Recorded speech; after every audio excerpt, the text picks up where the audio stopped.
Hello and welcome to Bags of Action. My name is Pete and this is a 5-minute Bags of Action review of Game Night from 2018. Now I wasn't actually expecting to be doing a review of this one. I went into it expecting it just to be a straight up comedy and didn't realise there was an action element to it. In fact, the action elements were an integral part of the movie, so I thought it was worth sharing with you. Here's the premise.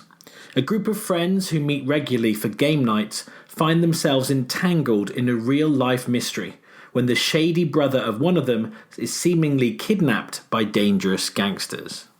This film is directed by John Francis Daley and Jonathan Goldstein. They co-directed Vacation previously. They're more known for their writing partnership. They wrote both the Horrible Bosses movies and also Spider-Man Homecoming. And they've both acted as well, and they appear in this movie, so they're obviously like a triple threat, those guys. This film wasn't written by them, though. It was written by Mark Perez, who's also written Accepted and Herbie Fully Loaded. So who's in this? It stars Jason Bateman, most recently seen in TV series Ozark. He's also been in Hancock, both the Horrible Bosses movies, and I remember him originally from Teen Wolf 2. Rachel McAdams, recently in another comedy movie, about Eurovision. She's in Doctor Strange, of course, Southpaw, and in the second series of True Detective. The brother is played by Carl Chandler from Godzilla King of Monsters, Zero Dark 30 and Argo. Sharon Horgan's also in this. From Man Up and Military Wives and loads of British comedy TV. Billy Magnussen from Aladdin and Velvet Buzzsaw. Lamorne Morris from Bloodshot and Jumanji The Next Level. Carl Bunbury from TV series When They See Us and Under the Dome. Jesse Plemons, who I remember well from Breaking Bad and El Camino, the recent spin-off movie, was also in Battleship and The Irishman. Michael C. Hall makes an appearance from In the Shadow of the Moon and more famously for TV show Dexter. Danny Houston from Angel Has Fallen and Wonder Woman is in this movie. And he's not credited, so you could argue it's a cameo, but I don't think it's a spoiler to say that Jeffrey Wright from Westworld and Shaft is also in this film too. So quite a cast.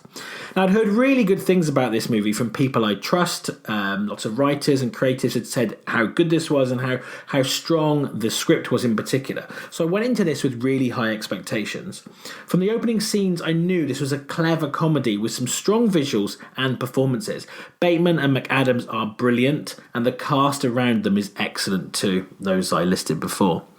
The central premise is neatly handled. I love the competitiveness of their game nights. It felt really true. And the interaction between the couples taking part, that felt very familiar and very real to life. When the action elements kick in, during the is it or is it not real kidnapping, the film goes one better. The fight scenes, the car chases, the shootouts are as good as you'll find in an all-out action movie. That helps to really raise the stakes and have you worrying about their safety as well as crying with laughter. That's a hard balance to get, but they do it really well here. There are lots of hilarious moments in this film, and it features one of the best written comedy set pieces I've seen in years, which I won't spoil, but if you do get to this movie, I think you'll be able to tell which scene I'm on about. The key to this film is that even though the plot is pretty outlandish, you do kind of buy what's happening. So when there's a scene that riffs on a specific movie or a trope, as the main couple try and be badass to rescue the brother, it really lands really well. It does get a little bit silly about 2/3 of the way in, but then they do manage to pull it round and they definitely stick the landing. The fact that the two leads have been in shows like Ozark and True Detective really helps. They aren't solely comedy performers. It isn't, say, Will Ferrell and Rebel Wilson playing the main couple getting into these situations. That would make it a very different movie. It really helps with that kind of calibre of actor that the stakes seem real and the threats seem very, very believable. This film is clever, brilliantly written and performed. The action scenes are great, and most importantly, of course, for a comedy, it's really, really funny. I'd say that makes Game Night a must-see, and on that basis, I'm going to give Game Night 4 bags of action out of 5. Have you seen Game Night? Do you agree with my assessment of it? feel free to comment below or get in touch with us via email, Facebook, or on Twitter. We have new episodes coming out each week alongside, of course, our full-length podcast, usually with me and my co-host. And don't forget to give us a like, subscribe to the channel, and hit that bell to get those notifications.